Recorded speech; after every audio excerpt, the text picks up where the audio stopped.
अपनात्माओं जैसे कई भक्त कहते हैं, क्योंकि हम जीव हैं, हमारी सोच जीव वाली ही है, हम यूँ कहना लग जाते हैं भगवान ने ऐसा क्यों किया, भगवान ने ऐसा क्यों किया। तो ये बालक सोच है, हम भगवान से सियाने नहीं हो सकते। हमने कभी भी परमात्मा के किसी भी क्रिया में हमने दोष नहीं देखना चाहिए, लेकिन बालक हैं और हम दूध के जले हुए हैं, लस्सी को भी फूंकना हमारा स्वभाव बन जाता है, भय बना होता है। तो इसके लिए परमात्मा बताते हैं कि वो जब रह जाएंगे ना यहाँ पे, तो ऐसे प्राणी फिर वहाँ रोते हैं बैठ के, उनको ज्ञान होता है। तो फिर क्या करते हैं परमात्मा, सतनाम में दो अक्षर का मंत्र है, एक ओम है तो ब्रह्म का जाप है, और दूसरा मंत्र है वो अक्षर पुरुष का जाप है, अक्षर पुरुष यानी परब्रह्म का। लेकिन वो परब्रह्म का जाप होते हुए भी उसका धन बहुत गना है, और वहाँ वो केवल हमने वहाँ प्रयोग करना था उसको पार करने के लिए 7 संग ब्रह्मांडों को, लेकिन वहाँ ना जाने से फिर इस काल ने यहाँ पर नकली सतलोक, नकली अलखलोक, नकली अगमलोक बना रखे, और उस दूसरे सतनाम के जो 2 अक्षर में दूसरा मंत्र है उसकी कमाई को ये वहाँ बर्बाद करवा देता।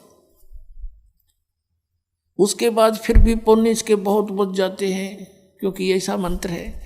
फिर इनको वहाँ जब इसके पुण्य खत्म हो लेते हैं, ये क्या करता है, ये काल अपना गुजारा आपसे टैक्स लेकर आप पर चार्ज लगाकर अपना काम चला रहा है। किस ब्रह्मांड का ये इतना कंगाल आदमी है। जैसे राजा होता है वो प्रजा से टैक्स लेकर ही प्रभु पाकता है, उसके टैक्स से सेना खरीदता है, उसके टैक्स से मौज मारता है, उसके पास खक नहीं होता। ऐसे यहाँ की सारी व्यवस्था, यहाँ के भगवानों तक भी यही व्यवस्था है इनकी। तो आप इसने होटल बना रखे ऊपर, वो स्वर्ग जिनको कहता है, आपके जो पुण्य होते हैं उन पुण्यों के ऊपर से ये 25% टैक्स लेता है आपको वहाँ पर, और वो तो अलग जमा होता है, और बाकी वहाँ जो आप खाने पीना वो सब फ्री नहीं होता, आप ही की पूंजी को वहाँ वो उसने डाइट रख रखी है, ये खाओगे इतनी डाइट, अब ऑटोमेटिक वहाँ कैंसिल होती ख़त्म होते चले जाते, और वो सब धन उसी के पास रह जाता। तो उसके बाद फिर आपको कहाँ भेज देता है, पाप के आधार से नरक में।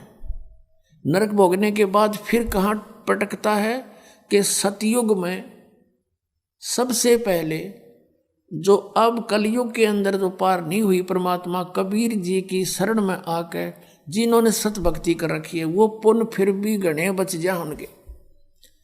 अब उनको फिर कहाँ ब्राह्मण मट्टी करवाओगा, उनकी सतयुग में जन्म देगा।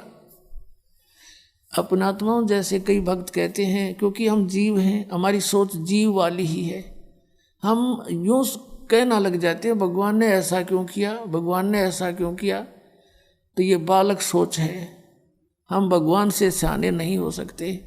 हमने कभी भी परमात्मा के किसी भी क्रिया में हमने दोष नहीं देखना चाहिए, लेकिन बालक हैं और हम दूध के जले हुए हैं, लस्सी को भी फूंकना हमारा स्वभाव बन जाता है, भय बना होता है। और इन अज्ञानियों ने हमें इतना धोखा दे दिया होता है कि हम उनके ज्ञान को सही मानकर स्वीकार किए बैठे थे, और जब ओरिजिनल ज्ञान आता है तो हमारी बुद्धि फिर उसमें खुरापात नरे पैदा हो जाते हैं, कहीं ये भी गड़बड़ ना हो, इसलिए नरे प्रश्न पैदा कर देता काल दिमाग में। पुण्यात्माओं जैसे एक मार्केट में 9 नकली दुकानें हैं, और उन 9 नकली दुकानों पर जो व्यक्ति ठगा जा चुका है और कभी इत्तेफाक से उस ओरिजिनल पर भी पहुंच जाता है, तो उसको उनसे भी ज़्यादा शक की दृष्टि से देखता है, ये स्वभाव होता है। तो ऐसे ही यहाँ आने वाले प्राणी बिल्कुल बिगड़े हुए होते हैं, जो कोई किसी का पुजारी है, कोई देव का पुजारी है, कोई किसी संत के पास पूजा करता था, तो यहाँ आकर उसके और कर्म काल बिगड़वाता है। उसने व्यवस्था ऐसी बना दी कि जब वहाँ जाएगा इसकी बुद्धि इतनी कंडम कर दूंगा कि उस सतमार्ग को भी जो जल्दी से स्वीकार नहीं करेगा, और या तो वहाँ से भाग जाएगा अपनी चतुरता के कारण, कबीर साहब से दूर हो जाएगा। तो आप जी ने ज़्यादा नहीं सोचना चाहिए, इतने प्रमाण दास दे देता है। उसके बाद आपको बुद्धिमान को ये सोच लेना चाहिए जो ये संत शब्द बोलेगा सारी साची है, ये अंडरस्टूड हो जाना चाहिए आपको इतने प्रमाण देख करके। और पहले आपके पास एक भी प्रमाण नहीं था और सारे स्वीकार्य थे, क्योंकि वो काल आपने थेपड़ के बिठा रहा था। कोई बात नहीं, सब ठीक है। और यहाँ सब ठीक के समय जो कहना ये गलत है, तो इस काल के जाल को भी आपने समझना पड़ेगा। अब जैसे एक प्रश्न आता है परमात्मा का, धर्मदास जी ने प्रश्न किया है, परमात्मा हम इतने नीच आपको छोड़ कर आगे, ये दाता आपने कैसे दया करी हम तुच्छ जीवों पर।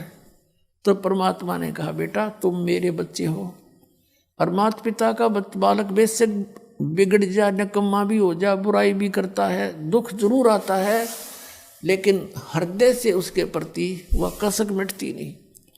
और यही नियत रहती है कि कभी ना कभी ये ठीक हो जाए, वापस आ जाए मेरे घर पे और ढंग से रहने लग जाए, मैं सब कुछ दे दूँ अपने बच्चे को। तो परमात्मा ने कहा भाई मैं रह नहीं सकता, क्योंकि ये मेरे अंश हैं, और ये काल इनको इसलिए दुखी कर रहा है कि मुझे तंग करने के लिए। अब किसी के बालक ने कोई बिगाड़ देता है, उसको घुट्टी ला दे, माँ बाप ने भी उल्टा बोला, घर से पीछे निकाल लावा, चोरी कर ले हैं, और वहाँ जा बैठे उसके पास पूरा शराब पीवा, बकवाद गड़े, सिनेमा देखे और सोफंड करवा दे उसने उसी के पैसों से। तब परमात्मा ने कहा भाई मैं आपका दुख देख नहीं सकता, मेरे बस की बात नहीं रही अब, क्योंकि तुमने खुद पैर पर कुआड़ा मार लिया सब इच्छा से आगे। और जब तुम दुखी होते हो फिर भी मैं आता हूँ कोई रूप अन्य बना के, काल भी मुझे पहचान नहीं सकता कि आई एम गॉड। जीव तो पहचानेंगे कैसे कि वो परमात्मा है। अब रामानंद जी को जब परमात्मा ने एक झटका दिया था, 104 साल के महात्मा, 5 वर्ष के बालक खड़े थे सामने, और रामानंद जी के मन की बात बता दी। वो पर्दा ला करके भगवान के माला डालना चाहता था, मुकुट में फंस गई थी।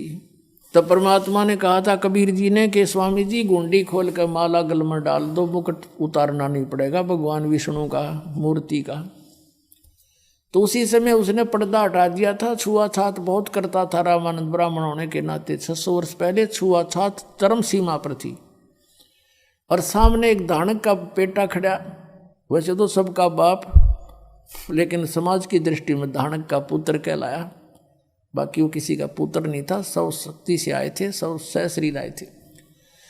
तो उस समय उसने, क्योंकि परमात्मा की चाहने वाली आत्माएं फिर नहीं देखा करती मजहब धर्म को, जाति और कर्म को, उसको भगवान चाहिए, सामने खड़ा उस बच्चे की जाके, एक धानक के बच्चे को ब्राह्मण ने ऐसे सीने से लगा दिया भगवान समझ के। और जब रामानंद जी ने ऐसे किया, मालिक के शरीर को रुई जैसा शरीर परमात्मा का, क्योंकि उनका शरीर ऐसनाविरम अकायम है, हार्ड चाम का पुतला नहीं, हमारे जैसा नहीं है। तब रामानंद जी ने कहा था मन की पूजा तुम लखी, और मुकुट माल परवेश, और गरीब दास गति कौन लखे, तेरा कौन वर्ण कौन भेख। अब कहते हैं आपको क्यों कैसे पहचाने दुनिया परमात्मा, आप सचमुच परमात्मा हो।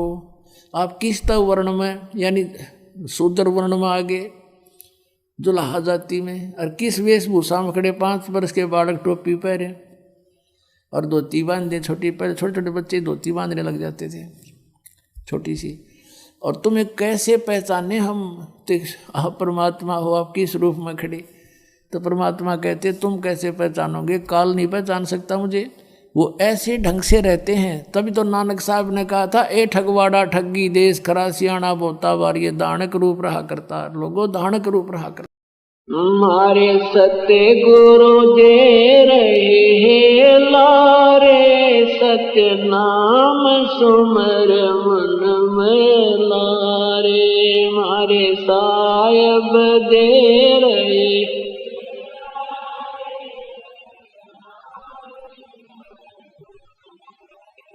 सत्य नाम सुमर मन में ला